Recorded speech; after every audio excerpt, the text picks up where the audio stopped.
میں نے پرسوں ایک کتاب پڑھی, دی لاسٹ مغل, یہ انگلش میں کتاب ہے, ایک گورے کی, پوری کتاب نہیں, اس کا کچھ حصہ پڑھا. دی لاسٹ مغل, یہ کتاب آپ لوگ ضرور پڑھیں. اس انگریز نے مغلوں کی تاریخ پر ایسی شاندار اور اوتھینٹک کتاب لکھی ہے کہ ہٹو بچوں کر دیا اس نے. کیونکہ اس نے جب کوئی واقعات بیان کیے نا مغل حکومت کے خاتمے کے, تو اس واقعات میں اس نے اس زمانے کے اخباروں کے ٹکڑے بھی پیش کیے ہیں, ان کی تصویریں لے لے کے. یعنی کتنی ایک مستند کتاب لکھی نا اس نے. اس کتاب میں ایک بات لکھی ہے, وہ میں نے اسکرین شاٹ بھی لیا ہوا ہے اس کا اپنے موبائل میں, کبھی موقع ملا تو آپ کو دکھاؤں گا انشاءاللہ, کہ انگریز جب بر صغیر میں آیا تو جو مسلمان حکمران تھے نا, جو مغل بادشاہوں کے جو شہزادے اور شعراء, یہ لوگ پوری رات مشاعرہ کرتے, اور جب فجر کی اذان ہوتی تو یہ سونے کے لیے جا رہے ہوتے تھے. رات بھر کیا چل رہا ہوتا تھا ان کا, یہ فیوچر کی پلاننگ ہو رہی تھی ان کی.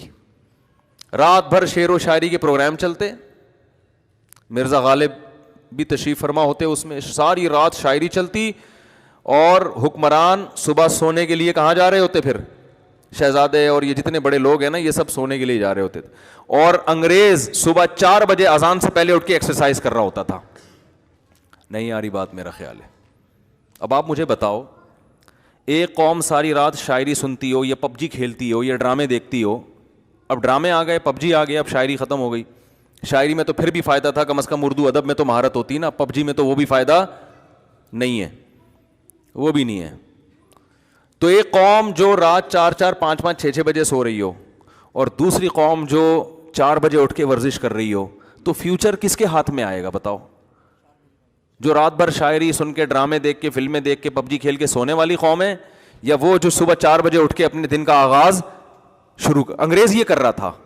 اور خدا کا قانون ہے, جو محنت کرتا ہے اللہ اسے عطا فرماتے ہیں.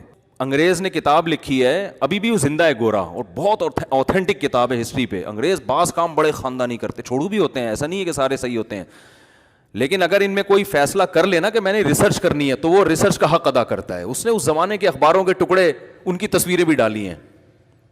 تو اس نے یہ لکھا ہے کہ صبح 4 بجے یا 5 بجے جب فجر کی اذانیں ہوتی تھیں تو مغل بادشاہوں کے مشاعرے ختم ہوتے تھے, یہ سونے کے لیے جا رہے ہوتے تھے, اور انگریز صبح 4 بجے اٹھ کے ایکسرسائز کر رہا ہوتا تھا. تو ظاہر ہے پھر حکومت کس کے پاس آنی تھی؟